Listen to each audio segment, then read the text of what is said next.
जीवन में जब अंधकार छा जाता है, जब निर्णय कठिन हो जाते हैं, जब अपने ही पराये लगने लगते हैं और जब मनुष्य अपने कर्मों के उद्देश्य को भूल जाता है, तब उसे ज्ञान की उस अमर धारा की ओर लौटना चाहिए जो श्री कृष्ण ने अर्जुन को कुरुक्षेत्र के रणभूमि में दी थी।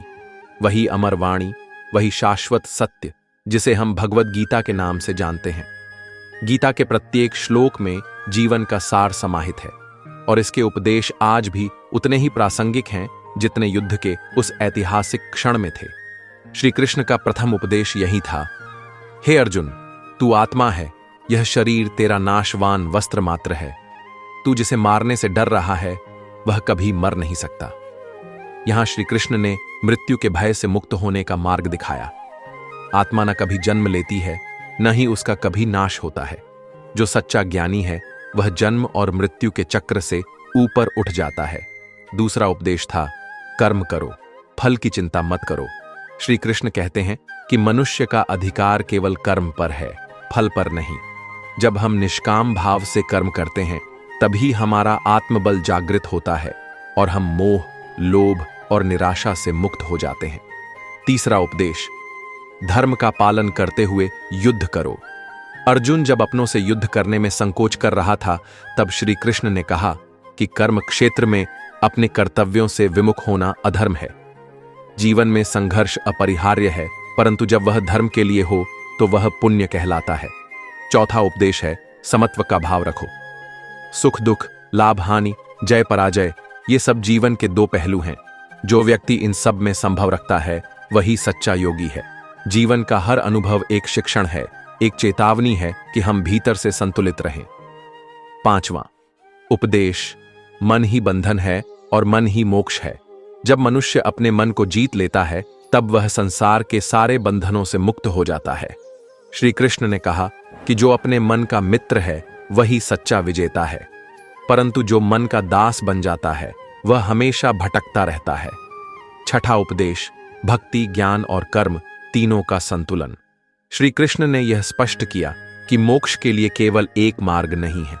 कोई भक्ति से, कोई ज्ञान से और कोई कर्म से भी परमात्मा को प्राप्त कर सकता है, परंतु श्रेष्ठ वही है जो इन तीनों को संतुलित करके अपने जीवन में उतारता है।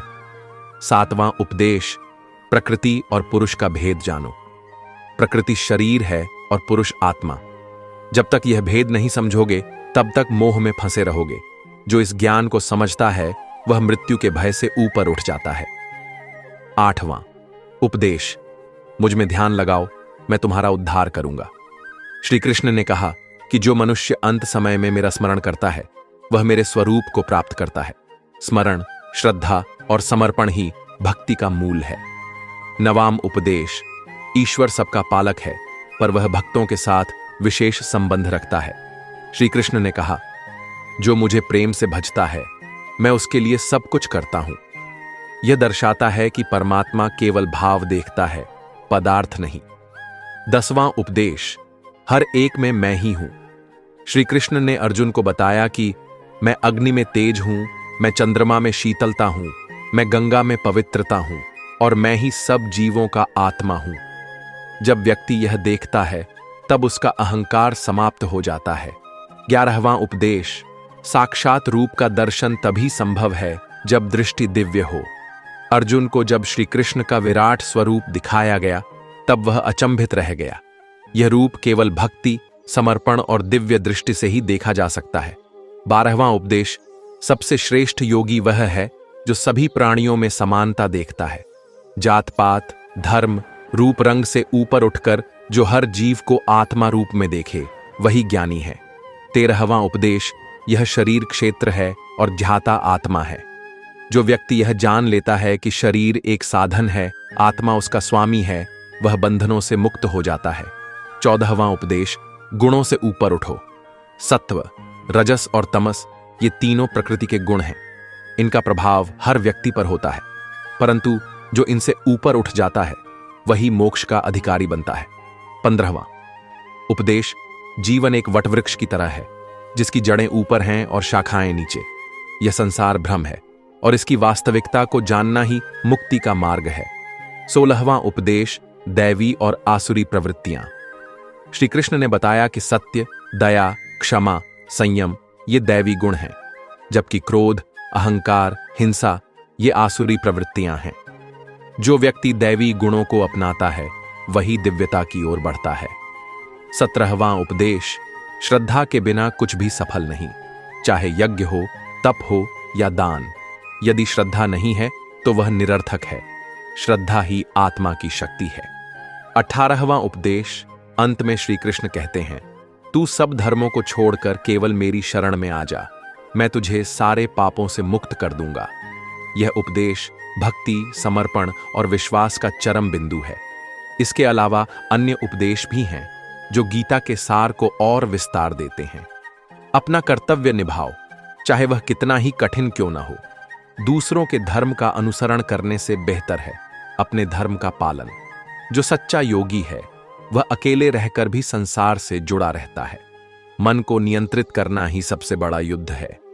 सच्चा तप वो है जो आत्मा के कल्याण के लिए हो, दिखावे के लिए नहीं।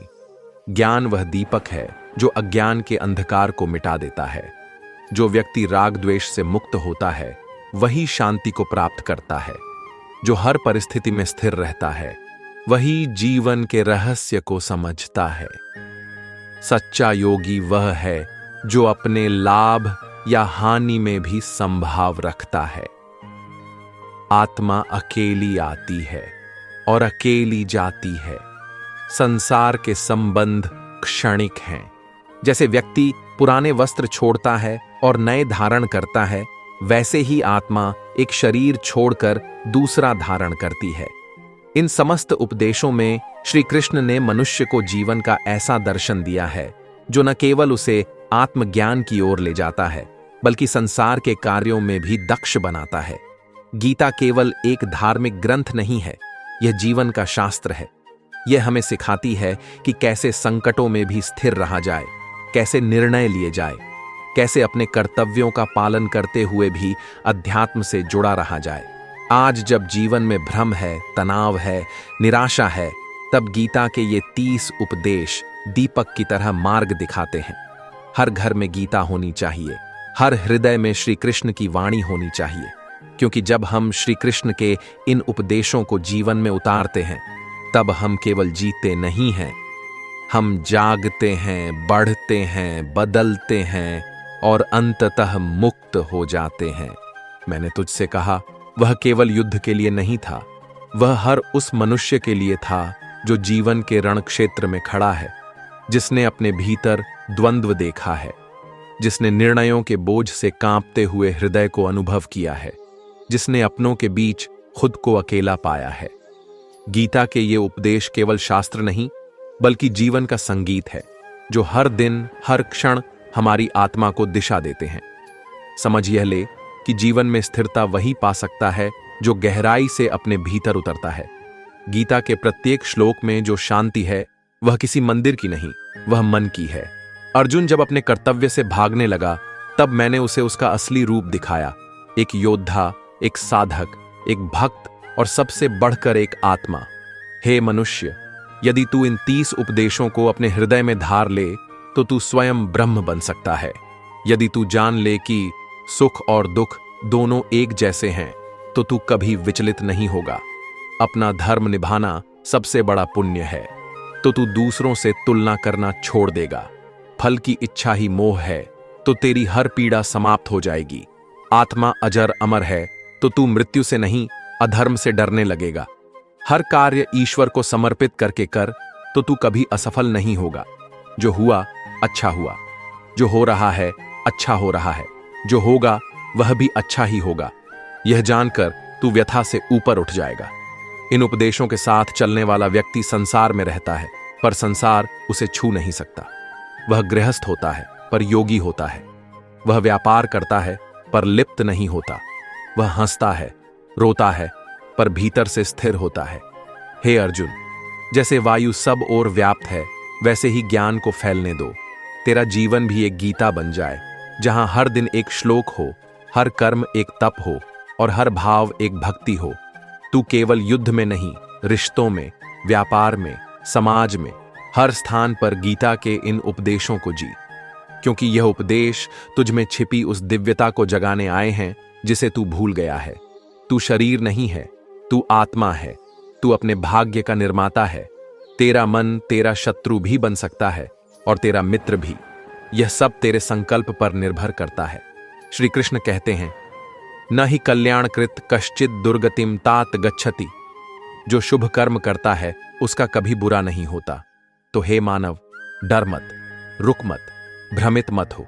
तू उसी विराट का अंश है जिसे अर्जुन ने मेरे विराट रूप में देखा था। तेरे भीतर वही शक्ति है, तेरे हाथों में वही कर्म है, तेरी वाणी में वही सत्य है। अब समय है उठने का, अपने अंदर सोए हुए अर्जुन को जगाने का। गीता को ग्रंथ न समझ, उसे जीवन समझ, क्योंकि गीता वही कहती है जो तुझ में पहले से विद्यमान है, ज्ञान, भक्ति, कर्म और आत्मा का प्रकाश।